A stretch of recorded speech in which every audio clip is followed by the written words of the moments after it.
इस बीच न्यूयॉर्क में हमने अपने संवाददाता देवेंद्र पाल सिंह से कुछ देर पहले बात की। हमने उनसे पूछा था कि 2 दिन में शरीफ अमेरिका में तमाम लोगों से मिल रहे हैं और कश्मीर के मुद्दे को उछालने की कोशिश कर रहे हैं, लेकिन उरी अटैक में पाक का हाथ होने की वजह से किस तरह से शरीफ की ये मुहिम उल्टी पड़ रही है, देखिए जवाब। जी देखिए, बिल्कुल जो कोशिश की गई है, अगर हम इसको कोशिश का नाम दें तो वो कोशिश जरूर थी इस तरह की कि पहले प्रेसिडेंट ओबामा से मुलाकात हो पाए, जो बिल्कुल नहीं हो पाई है। उन्होंने इस बात से इनकार ही कर दिया है।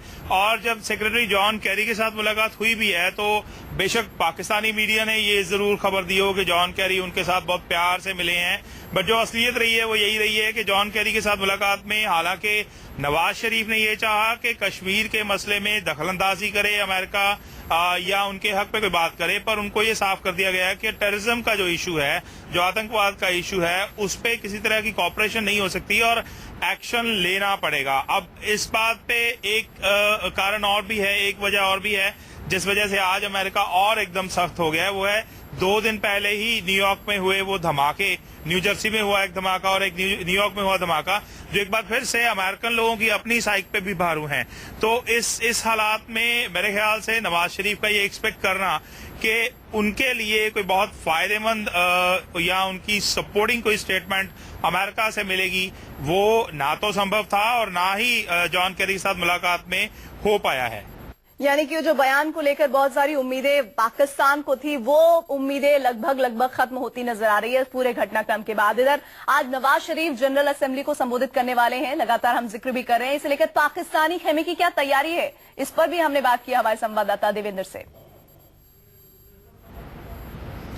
जी, हम न्यूयॉर्क में इस वक्त हैं। यहाँ से कुछ ही ब्लॉक दूर जो है वो यूनाइटेड नेशन की जनरल असेंबली होने वाली है और उसमें नवाज शरीफ जब भाषण देंगे, यकीनन जैसा कि एक्सपेक्टेड है, पहले दिन के भाषण में उनकी बातचीत रिफ्यूजीज के मामले में थी। दूसरे दिन में जो उन्होंने जनरल असेंबली में भाषण देना है उसमें उन्होंने कश्मीर के मसले को उठाने की बात करनी है और बहुत जोर वो इस मसले पे देंगे।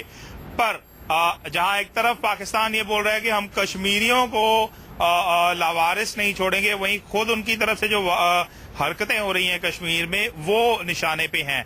हालांकि अभी तक गवर्नमेंट जो है, इंडियन गवर्नमेंट ऑफेंसिव पे नहीं आई है, क्योंकि हमारा बयान जो है वो पाकिस्तान के बाद जाना है। पर उसके बावजूद मीडिया सर्कल्स में, पॉलिटिकल डिस्कशंस में और यहाँ तक कि वॉशिंगटन डीसी में जो अलग अलग इंडियन लोगों के साथ या इंडियन पॉलिटिशियंस या सोशल एक्टिविस्ट के साथ जब अमेरिकन पॉलिटिशियंस की मुलाकातें हुई हैं तो ये मसला खासतौर पे उरी अटैक के बाद का जो सिचुएशन है वो बहुत लंबा चौड़ा डिस्कस हुआ है। तो उसके बाद मुझे नहीं लगता है कि नवाज शरीफ के बयान में कोई बहुत दम रह जाएगा। और एक बार स्ट्रेटेजिकली ये उनके लिए नुकसानदेह बात है कि उनका बयान पहले है, उसके बाद इंडिया का बयान। जब भी इंडिया के बयान के बाद उनको बोलने का मौका मिला है तो रोने चिल्लाने की जो जगह है वो शायद बढ़ जाती है और इंडिया के बयान का जवाब देना ईजी हो जाता है। पर इस बार वो फंस गए हैं, उनको जो कुछ बोलना है पहले बोलना है और उसके बाद इस बात का जवाब देना उनके लिए मुश्किल हो जाएगा जब इंडिया इस बात का सवाल उठाएगा कि उनकी सरजमीन पे ऐसे कैंप्स चल रहे हैं या उनकी सरजमीन से ऐसी हरकतें हो रही हैं जिसकी वजह से कश्मीर में या भारत में और जगह भी आतंकवादी हमले हुए हैं। पठानकोट से लेके उरी तक जो सिचुएशन बनी है वो सिचुएशन आज इतनी कॉम्प्लिकेटेड हो चुकी है कि हर तरफ से इंडिया के अंदर दबाव है और ऊपर से पाकिस्तान के ऊपर भी जवाबदेही का दबाव जरूर बना है। तो देवेंद्र पाल सिंह जिस तरह से बता रहे थे उसके हिसाब से सबूत हमारे साथ हैं। जो इस वक्त इंटरनेशनल सपोर्ट चाहिए वो भारत के साथ है और इस वक्त नवाज शरीफ के भाषण का इंतजार, लेकिन वो क्या कहेंगे उनके पास कहने को कुछ बचा नहीं है। हमारे साथ खास मेहमान रिटायर्ड ब्रिगेडियर बीडी मिश्रा साहब हैं, रिटायर्ड मेजर जनरल पीके सहगल साहब हैं। हम उनसे बातचीत करेंगे इन तमाम मसलात पर, लेकिन एक ब्रेक के लिए रुक रहे हैं। आप देखते रहिए न्यूज 24। ब्रेक के बाद आपका स्वागत है और इस बीच आपको बता दें ऐसी खबरें आ रही है कि नवाज शरीफ के भाषण के दौरान असेंबली के बाहर बलोच और मुजाहिर लोग पाकिस्तान के खिलाफ प्रदर्शन करने वाले हैं और इस पर भी हम अपने संवाददाता से बातचीत करेंगे। लेकिन शुरुआत हम चर्चा की कर लेते हैं ब्रिगेडियर बीडी मिश्रा साहब से। बीडी मिश्रा साहब, जैसे अभी हम जिक्र भी कर रहे थे अपनी रिपोर्ट में, अमेरिका, रूस, फ्रांस, बांग्लादेश, अफगानिस्तान जैसे देश आगे आ रहे हैं भारत के समर्थन में, लेकिन क्या पाकिस्तान को घेरने के लिए ये समर्थन काफी है? मैं 2 बातें कहना चाहूंगा।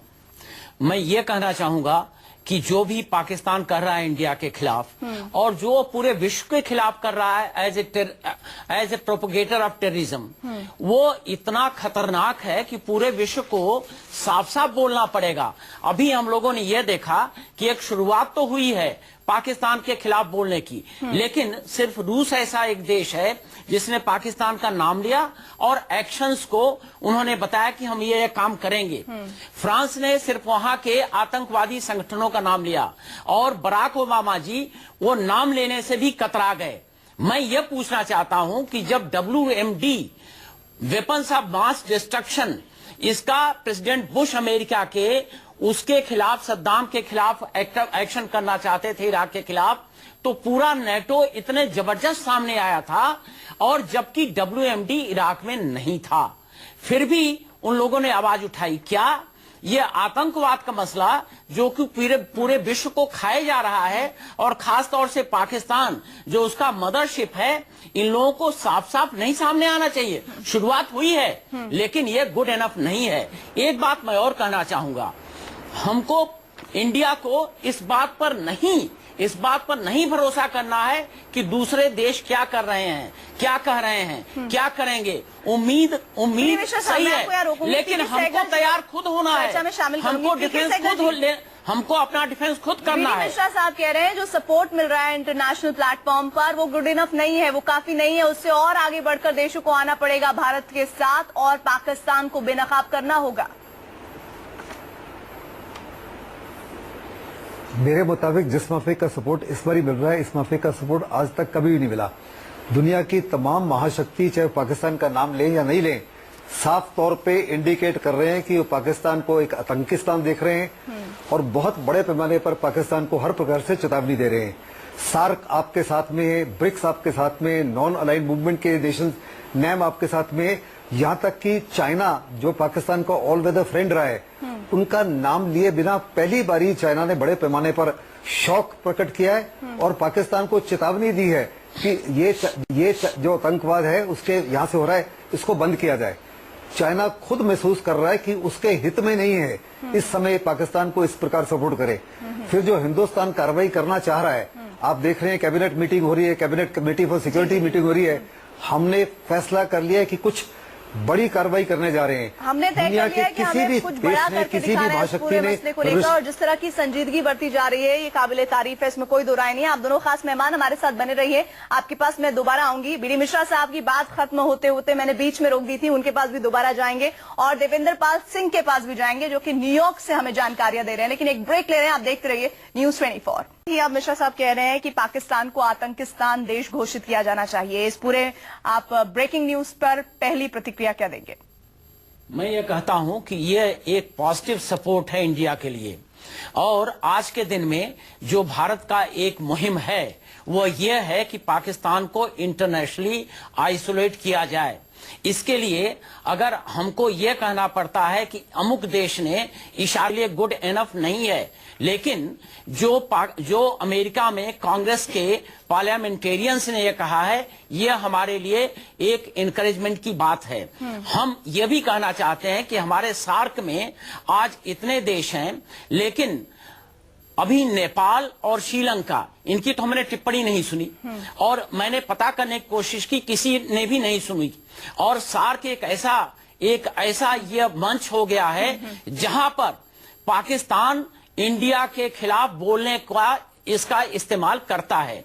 और मैं ये भी कहना चाहूंगा कि आज हमारे लिए इसी खबर पर, इसी ब्रेकिंग न्यूज पर संजीव त्रिवेदी से मैं चाहूंगी बातचीत करना। संजीव, जाहिर तौर पर पूरा जो अंतर्राष्ट्रीय प्लेटफॉर्म है वो एक तरफ है और पाकिस्तान एक तरफ होता हुआ नजर आ रहा है और उस पर एक अंतिम मोहर सी लगती हुई नजर आ रही है जब अमेरिका जैसा देश, उसके सांसद ऐसा कहते हैं कि पाकिस्तान को आतंकी देश घोषित कर दिया जाना चाहिए। जी बिल्कुल, देखिए स्टेट स्पॉन्सर ऑफ टेररिज्म ये घोषित अगर अमेरिका करता है तो फिर वहां का जो स्टेट डिपार्टमेंट है, विदेश विभाग है, उसके विदेश मंत्री को एक रिपोर्ट देनी पड़ती है और वो रिपोर्ट कहता है कि अमेरिकी हितों के खिलाफ पाकिस्तान काम कर रहा है।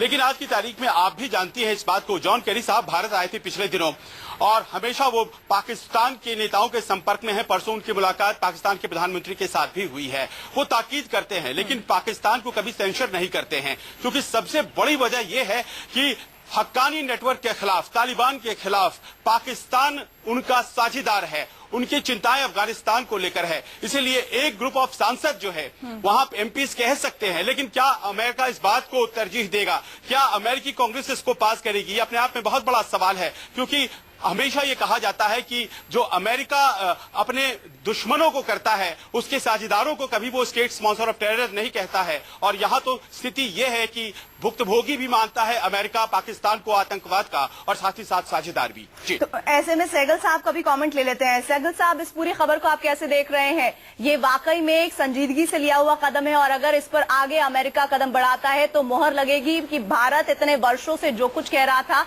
वो आखिरकार सच ही साबित हुआ। आप देखें, अगर जॉन कैरी का बयान सुने, आप यूएन सेक्रेटरी जनरल का बयान सुने, आप प्रेसिडेंट ओबामा का बात सुने, तो साफ तौर पे नजर आता है कि पाकिस्तान इंटरनेशनली पूरी हर प्रकार से आइसोलेट हो गया है। इंटरनेशनल और डिप्लोमेटिक लैंग्वेज में, पार्लेंस में केवल हिंट दिए जाते हैं, अक्सर देशों का नाम नहीं लिया जाता। And this is not the first time, हमेशा ही पॉलिसीज ऐसी रही हैं। लेकिन साफ तौर पे पूरी दुनिया इस समय एकजुट है पाकिस्तान के खिलाफ।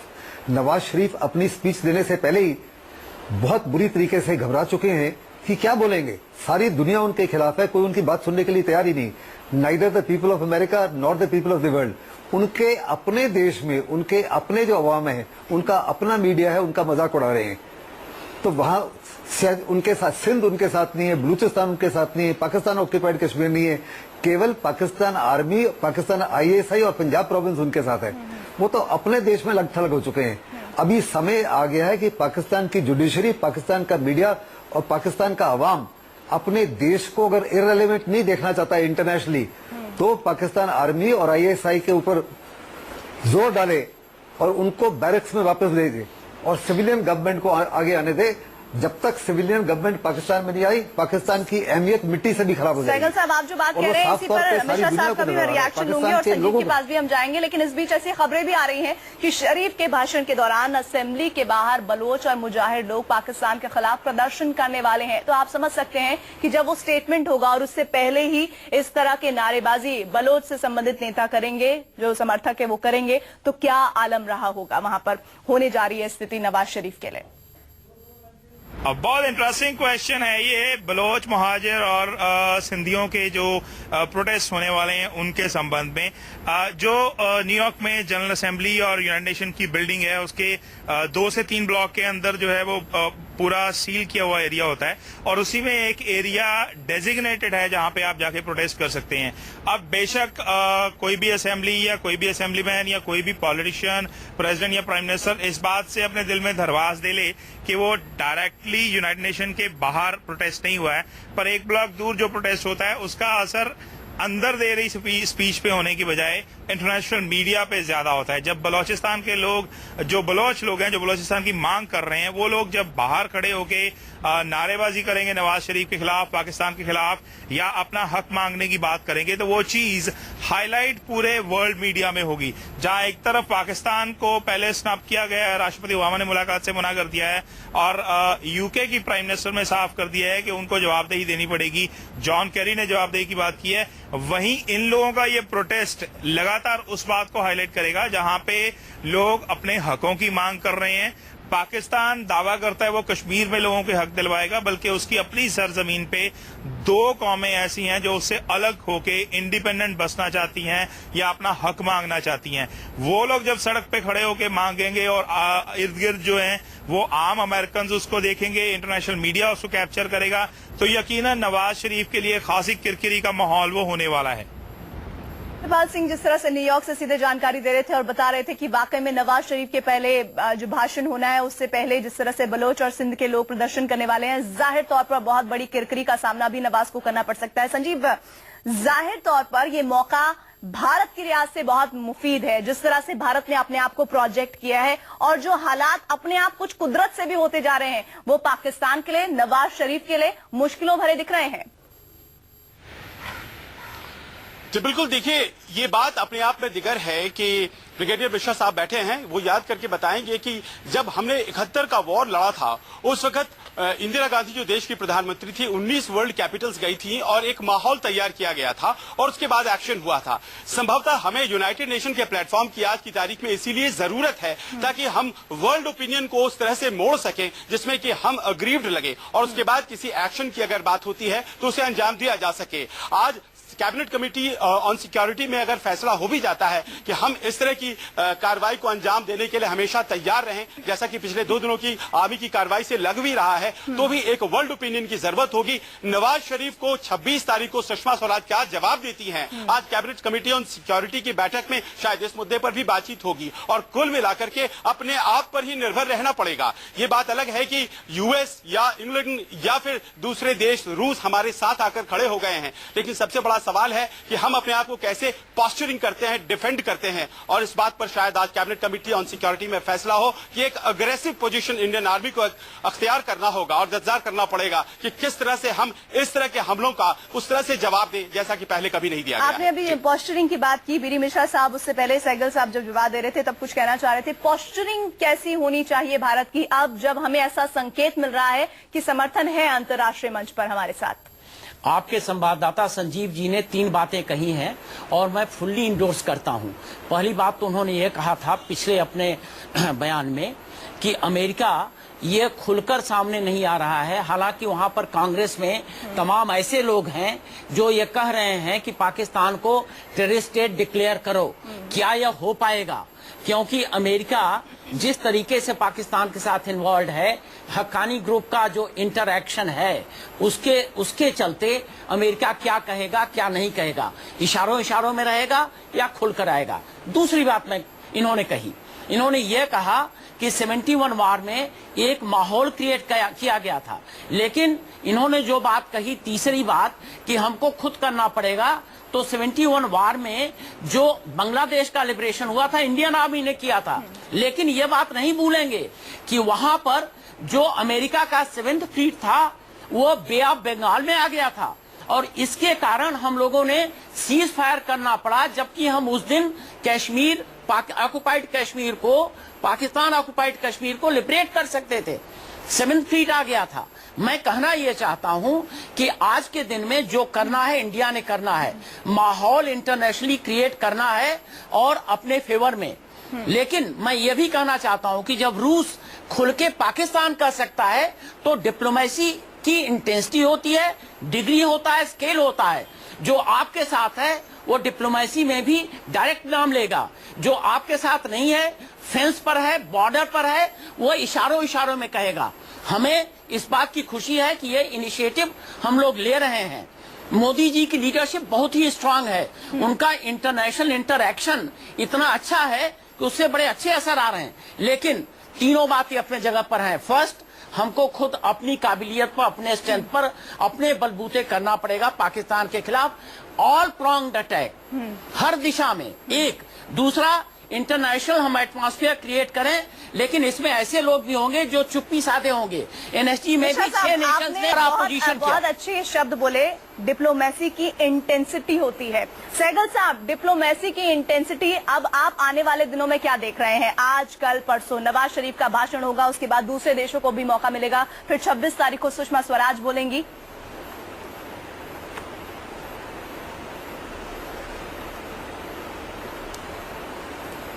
मेरे मुताबिक तो इंटरनेशनल माहौल, इंटरनेशनल ओपिनियन हर प्रकार से हिंदुस्तान के साथ में है। कई चैनल्स पे कहा गया कि हमने 71 में सीज फायर किया बिकॉज 7th फ्लीट आ गया, वो गलत है। सोवियत यूनियन ने उस समय साफ तौर पे बताया था कि बहुत बड़े पैमाने पर Libya, Saudi Arabia, Jordan, Turkey, Indonesia, Iran ने अपनी तमाम फोर्सेस को मोबिलाइज कर लिया था। वो एक इस्लामिक वॉर में जुट जाने लगे थे हिंदुस्तान के खिलाफ, और उन्होंने कहा था कि भी हिंदुस्तान के हित में है कि आपका जो असली मसला था बांग्लादेश को लिबरेट करना, वो आपने कर लिया है, अभी यूनिलैटरल सीज फायर कीजिए। 7th फ्लीट से नहीं घबराए थे हम। क्योंकि 7th फ्लीट के पीछे रशिया की ब्लैक सी फ्लीट लगी हुई थी और 7th फ्लीट की हिम्मत ही नहीं थी इंटरवीन करने के लिए। इसी प्रकार सोवियत यूनियन ने हर प्रकार से चाइना को चेकमेट किया हुआ था।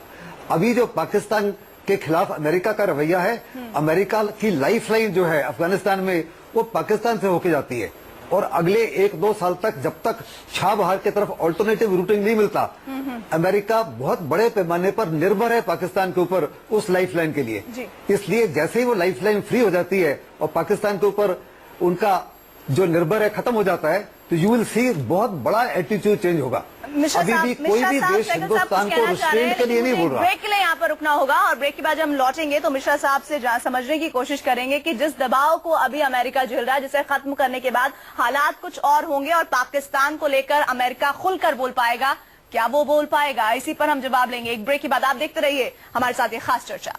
और इसी के साथ ही हमारी खास चर्चा जो जारी थी उसमें हमारे साथ ब्रिगेडियर बीडी मिश्रा साहब जुड़े, आपका शुक्रिया। साथ ही पीके सहगल साहब थे, बहुत बहुत शुक्रिया सर हमारे साथ जुड़ने के लिए। संजीव, आपका भी धन्यवाद इस चर्चा में शामिल होने के लिए। एक ब्रेक हम ले रहे हैं, आप देखते रहिए News 24।